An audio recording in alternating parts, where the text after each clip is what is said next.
warahmatullahi wabarakatuh. Di sini kami dari kelompok 3 yang beranggotakan saya sendiri yaitu Desi Safira Safira dengan NIM 63010190083. Yang kedua ada Adinda Arisma yang dengan NIM 630101984. Yang terakhir ada Anissa Dwi Nurjana dengan NIM 63010190085. Di sini saya ingin mempresentasikan hasil kerja kelompok kami dengan judul yaitu penilaian internal. Baik, langsung saja saya akan menjelaskan slide pertama yaitu pentingnya analisis internal. Nah, di dalam analisis internal ini upaya untuk mengidentifikasi kekuatan dan kelemahan perusahaan, di mana kekuatan ini adalah suatu kondisi perusahaan yang mampu melaksanakan tugasnya dengan baik. Nah, sedangkan kelemahannya ini adalah kondisi di mana perusahaan ini kurang mampu melaksanakan tugasnya dengan baik, karena ini tuh memiliki keterbatasan dan kekurangan dalam sumber daya, kemudian keterampilan dan kapabilitas yang secara serius menghambat kinerja efektivitas perusahaan. Selanjutnya yang kedua ada hakikat audit internal. Nah, di dalam hakikat audit internal ini keterkaitan dalam melakukan audit manajemen strategi internal memberikan suatu cara untuk memahami kebiasaan dan fungsi serta efek dari keputusan yang diberikan dari fungsi bisnis yang lain dalam suatu perusahaan. Pertama yaitu manajemen.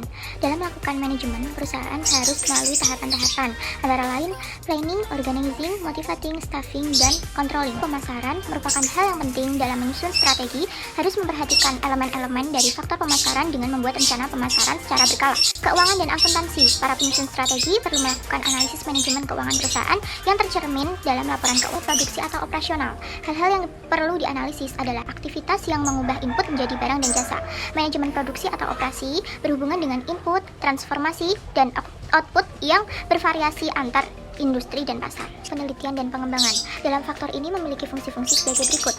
Yang pertama, pengembangan produk-produk baru sebelum didahului oleh pesaing, kemudian meningkatkan kualitas produk, meningkatkan proses produksi untuk mengurangi biaya, dan fungsi-fungsi ini dapat dilakukan secara internal maupun eksternal. Sistem manajemen informasi. Para peneliti strategi perlu menganalisis berbagai segi dari sistem informasi manajemen, antara lain yaitu aspek-aspek software, hardware, dan brandware. Selain input, proses, dan output berupa informasi yang sesuai dengan kebutuhan pada tiap jenjang manajemen. Tujuan sistem informasi manajemen adalah untuk meningkatkan kinerja suatu perusahaan serta untuk meningkatkan kualitas keputusan manajerial. Pembahasan yang selanjutnya yaitu mengenai mengintegrasikan strategi dan budaya. Integrasi strategi dan budaya ini menekankan pentingnya pencocokan eksternal dengan faktor internal dalam membuat keputusan strategis. Budaya organisasi menangkap halus, sulit dipahami, dan sebagian besar sadar kekuatan yang membentuk tempat kerja. Sangat tahan terhadap perubahan, budaya dapat mewakili kekuatan utama atau kelemahan bagi perusahaan. Hal ini dapat menjadi alasan mendasar untuk kekuatan atau kelemahan dalam salah satu fungsi bisnis yang utama. Value Chain Analysis atau VCA adalah suatu proses di mana perusahaan menentukan biaya-biaya yang berhubungan dengan aktivitas organisasi, mulai dari membeli bahan baku, memproduksi barang, hingga memasarkannya. VCA bertujuan untuk mengidentifikasi di mana letak keuntungan dan kerugian biaya rendah di sepanjang rantai nilai dari bahan baku hingga aktivitas pelayanan pelanggan.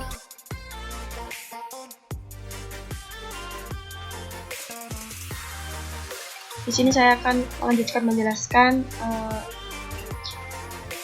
matriks evaluasi faktor internal yang biasa disebut TFA matrix. Ini bertujuan meringkas dan mengevaluasi kekuatan serta kelemahan utama dalam area-area fungsional bisnis. Di sini ada langkah-langkah untuk mengembangkan matriks TFA. Yang pertama, buat daftar faktor internal kunci, kemudian tetapkan bobot, kemudian tetapkan rating 1-4 untuk masing-masing faktor, kemudian kalikan bobot dengan rating, dan yang terakhir jumlahkan skor tertinggi. Di sini ada contoh data kondisi perusahaan dalam menilai penilaian internal, ada kelebihan dan kelemahan. Di sini ada faktor internal produksi, pemasaran, keuangan, gitu-gitu. Dan personalia, bank, budaya perusahaan, manajemen, struktur organisasi. Nah, di sini kita akan mencoba mengerjakan matriks IFE dari data-data ini, yaitu data-data ini tadi, gitu. Yang ini kita untuk mengetahui kekuatan dulu. Setelah yang baru nanti kita mengerjakan yang mengetahui kelemahan atau weakness. Kita coba yang ini dulu. Kita cari dulu kelebihannya. Nah, misalnya ini. Ya, memproduksi barang berkualitas. Kita masukkan ke dalam faktor strategi ini. Kemudian ini mampu memproduksi barang berkualitas. Nah, untuk menilai gitu, ini kan ada nilai kan, caranya gimana sih nilainya gitu, sedikit penting atau agak penting atau sangat penting. Caranya kita tadi melihat di bagian aktivitas menurut model M. Porter. Di sini kan ada aktivitas pendukung, aktivitas utama. Nah, untuk mampu memproduksi barang berkualitas itu di sini kan termasuk ke dalam operasi produksi, yang mana dia termasuk dalam aktivitas utama. Aktivitas utama itu nilai yang bisa kita gunakan antara 3 dan 4 gitu kan. Nah, kita mau nilai berapa nih? 3 atau 4 gitu. Kita lihat lagi gitu. Mampu memproduksi barang berkualitas. Kalau misalnya kita berada dalam perusahaan yang memang memproduksi barang mentah sampai barang jadi gitu, jadi karena itu sangat penting kan gitu. Jadi kita beri ini nilai 4. Kita beri nilai 4 gitu. Jadi sangat penting. Kemudian kita ambil lagi di sini misalnya pemasaran, kelebihannya kan salesman handal, kita copy ke dalam sini. Salesman handal. Oke. Nah, salesman handal ini termasuk ke dalam apa?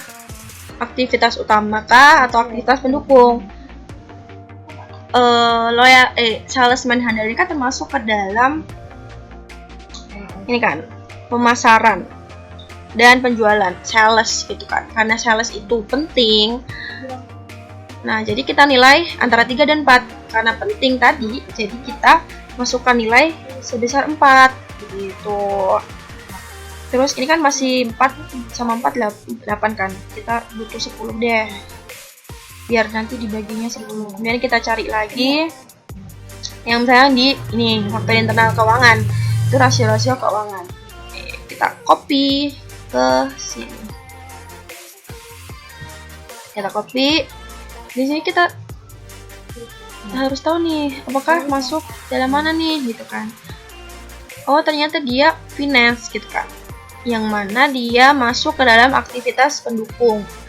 Yang berarti nilainya itu sebesar 1 atau 2, sedikit penting dan agak penting gitu. Jadi kalau misalnya aktivitas utama itu nilainya itu antara 3 dan 4. Kalau misalnya aktivitas pendukung itu antara 1 dan 2 gitu.